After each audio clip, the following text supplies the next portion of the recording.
Tito Kaluwag. Consult nga po natin. Father Tito, welcome back. Si Peter Atrica Thank dito you, sa Peter. Thank you, DZMM. Rika. Hi, Father. Happy Valentine's. Happy Valentine's Day. Tomorrow, Happy Opo, Valentine's Day. yes. Yeah, okay. So, umpisahan nga po natin doon sa February 25. Alam niyo, Father Tito, I thought about you kasi yung nag-file ng third impeachment complaint laban kay VP Sara. Ay, mga religious Oo, eh. Opo. So ang tanong, Father Tito, is ano ba, meron ba talagang movement not against VP Sara, no, but to be more politically active ang simbahang Katolika? Well, number one, I think dapat yung pananaw natin doon sa pagsama ng hindi lang mga religious, mga simbahan, but iba't ibang tao, accountability. I think yun yung importante, no, yung accountability, no. Pero ang simbahan ba ay meron bang political leanings, ano? Siguro mahalaga na lagi natin alalahanin na ang paglahok ng simbahan sa lahat ng larangan ng society, yung moral aspect, no? Yung ethical moral aspect, no? So kasi parang ngayon nagiging isang question ng moralidad, 'di ba, ang korupsyon, 'di ba? Hindi lamang sa political kasi meron siyang malaking bahagi ng moralidad, 'di ba, ng ating lipunan, ano. At saka tandaan natin din na bahagi ng pagiging aktibo ng simbahan ngayon, naghahanap ang tao ng pagkakatiwalaan. Nakita ko 'yon eh. Magbuhat nung mag-anunsyo ang presidente nung July, 'di ba? Yung mga mahiya naman kayo, unti-unti makita natin umangat ang simbahan in terms of yung mapupuntahan ng mga tao para magabayan, ano ba ang tama. Makikita mo yan, Peter, sa mga sa mga nakaraang mobilizations, mga rally. 'Di ba? Una yung malaking rally September 21, no? At doon nagsimulang maging pardon the term, no, prominente ang simbahan, no? Kasi sinuportahan niya ang mga taong demanding accountability because of the corruption issue, no. And then fast forward November 30, ganun din ang nangyari. And tandaan natin din anong nangyari nung September 21 na mahalaga natin ma-consider, no, sa ating pagninilay. Di ba nagkaroon ng dalawang grupo noon yung Luneta at EDSA, no? Correct po. At tandaan natin, yung iba doon sa Luneta, maraming mga religious doon, mga pare, mga youth groups, pumunta sa EDSA pagkatapos, di ba? Pero meron din namang bahagi ng Luneta na nagtumuloy sa Malacanang at yun yung naging sitwasyon, no? Kaya nung pumasok ang November, ano ba yung naging issue doon nung November? Number one, lahat nais matuldukan ng korupsyon. Lahat gusto may managot, lahat gusto may masakdal, at sana may maparusahan yung mga mesala, no? Kaya lang medyo nagkaroon ng pagkakaiba kasi ang simbahan hanggang ngayon ay ang stand ng simbahan is all through constitutional means, no? And meron ng grupo na nagdeklara na resign all, magtayo ng transition government or revolutionary government. So doon nagkaroon ng palagay kong medyo nagkaroon ng konting pagkakaiba. At doon din naghahanap ang gabay ng, I think, mayorya ng ating mga mamamayan, ano? That's why, nung November 30, ang daming nag-aabang, ano ba yung suportado ng simbahan? Ano? Hanggang ngayon, marami nagtatanong, ano ba ang mga aktibidades ng simbahan para sa February 25, ano? Opo. And tandaan natin, mahalaga rin maunawaan na yung February 25, isa rin mahalagang anibersaryo ng bansa natin at ng simbahan. Kasi back in 83 to 86, napaka-aktibo ng simbahan, 'di ba? Lalo na nung 86, 'di ba? Oo. So yun yung konteksto. Yun yung konteksto na nais ko sanang maisaalang-alang ng mga tao sa kanilang pananaw ngayon sa nangyayari sa atin, ano. Yeah. Alam niyo, Father Tito, yung Corruption Perception Index ng 2025, nandun tayo sa kampungan. Bumaba tayo. Ang rating natin ang grade natin is 32. Ang pinakamalinis, pinaka-corruption free, nasa 300 plus yata. Oo. Singapore. Hindi po, Denmark yata. Opo. Denmark ba? Okay, Opo, pero okay. here's something that is very medyo nakakatakot na pag-usapan, pero sabi nga nila, lumalabas dito sa mga na link na iuugnay sa corruption yung mga ilang mga main players ay graduates ng exclusive Catholic schools.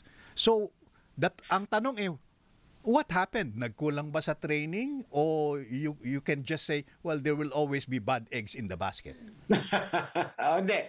Actually, alam mo, yan, isa sa mga, masasabi natin, yun yung isa sa mga struggles ng simbahan. Hindi lamang, Peter, mga eskwelahan, kundi yung mga komunidad, mga parokya, kasi marami sa kanila are practicing Catholics, nagsisimba, tumutulong sa simbahan, yung sabi mo graduates ng mga Catholic schools.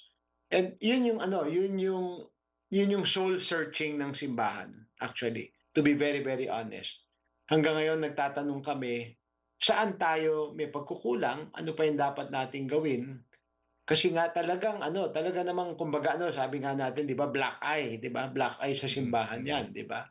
So for me mahalagang question 'yan, Kaya nga mahalaga rin natin ibigyang diin na ang pakikilahok ng simbahan una sa lahat ay moral aspect ng issue, At bahagi noon ay yung pagtanong sa mga sangkot, or at least yung may suspecha o alleged or nasasakdal, anong nangyari, Palagay ko merong proyekto ang Caritas Philippines, Rica, Peter, Nasisimula namin ngayong anibersaryo ng EDSA. Ang tawag namin doon, Project Zacchaeus. Kasi ano ba yung kwento ni Zacchaeus? 'Di ba siya yung tax collector na corrupt, pero nais niyang makita o maranasan ang Panginoon, Kaya pumunik siya ng puno, 'di ba? At doon tinawag ng Panginoon, bumaba ka dahil gusto kong pumunta sa bahay mo. At doon nagkaroon ng conversion. Dahil 'di ba pinintasan siya ng mga tao na, dali, walang yayan, makasalanan yan, corrupt yan.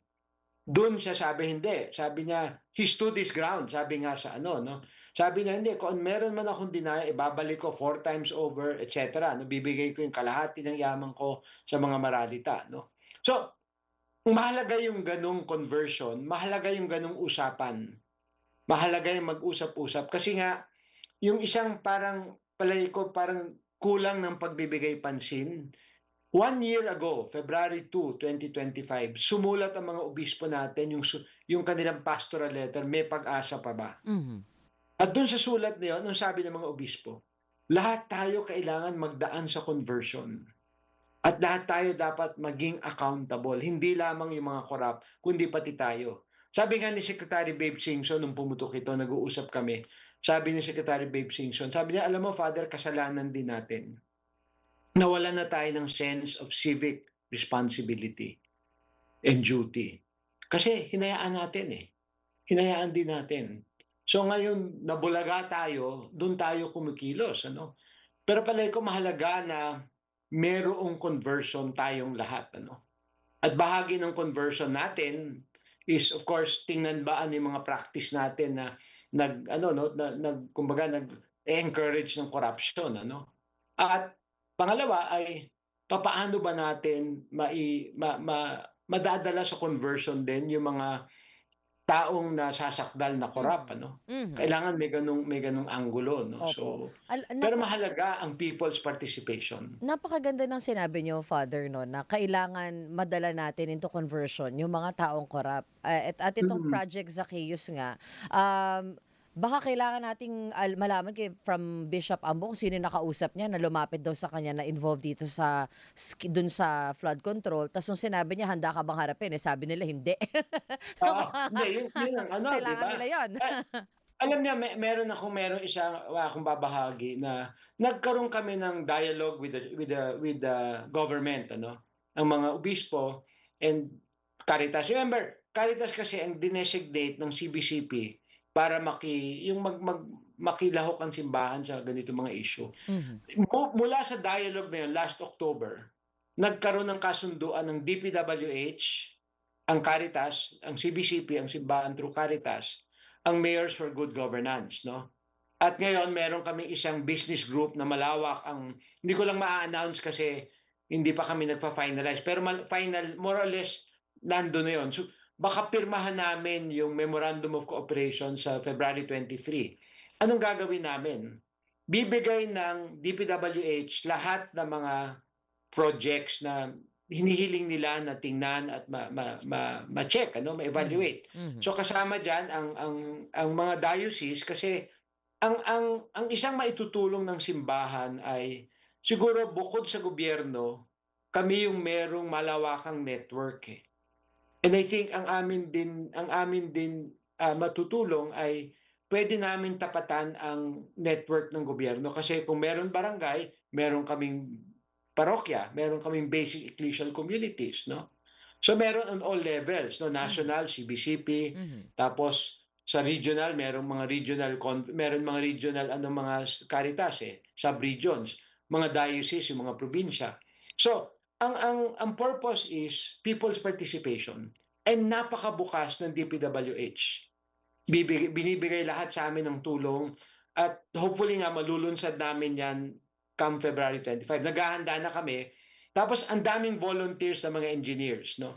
And ang aming agreement ng mga diocese, pipili din sila ng local partners, mga citizens groups, yung mga civil society groups sa kanilang mga diocese. So yun yung isang mahalaga. Tapos meron din kaming kasunduan sa DSWD, Department of Social Welfare and Development, para nga yung mga serbisyo na nakalaan para sa mga mahihirap talagang bumaba, hindi nadadaan sa politiko, no? Ayan, okay. Father, tuwan-tuwa dyan si Secretary Gatchalian, yeah, si Win. Father, sisingit ko lang before we say thank you, ha. Please, your message para po dun sa mga magse-celebrate ng Valentine's Day bukas. Akala ko naman EDSA. Hindi, okay na yung EDSA, na-explain natin yun. Pero Valentine's Day bukas we should exercise the right values, di ba? Oo. Please, sige nga po. Well, alam niyo, ang Valentine's Day, di ba, araw ng mga puso, araw ng pagmamahal yan, di ba? At saka siguro lawakan natin yung ating pag-ibig at pagmamahal. Siyempre, mahalaga yung pagmamahal sa mga asawa, sa mga girlfriend. At tandaan natin, meron din pagmamahal sa pamilya, meron din pagmamahal sa ating mga kababayan, sa ating lipunan. Yeah. Pero lahat nito, nakaugat sa pagmamahal natin sa Diyos. No? Yeah. Doon dapat manggaling lahat Ayun, maraming salamat. And let me end with something, Peter. Okay, sige po. Pwede natin ito pag-usapan ibang araw. Apo. Makakapagmahal lang tayo ng talagang malalim pag tayo ay vulnerable. We allow ourselves to be vulnerable to the ones that we love. Yun yung tunay na pagmamahal, di ba? Hindi controlling, but sinasabi mo, narito ako, I offer myself to you. Mahal ko kayo. No? Yung vulnerability. Kasi, and I end with this, no? Yes. Yun yung simbolo ng krus, di ba? Talagang naka-ano ang Panginoon. Very vulnerable, even yung physical stance niya. No? Yeah, okay. Kasi kaya ending ko lang, no? Na that universal love, no? At doon nagmumula lahat ng pagmamahal sa mga katipan, mga asawa, girlfriend, etc. Alright. Father Tito, maraming salamat po, and please bless us as we navigate Valentine's Day. maraming salamat. Thank you, February Father. 25. See you there. Marami pa kaming balita next week. Oh, yeah. We'll have a part update 2. you on the activities. So, Yeah, part okay. 2 tayo next We'll week. have a part 2, Father, ha? Salamat po, Yes, Father yes, Tito definitely. Kaluwag, Executive Si Director. Rika, hahanapan ko ng Valentine's. Sige, Father. Caritas Philippines. Susunod!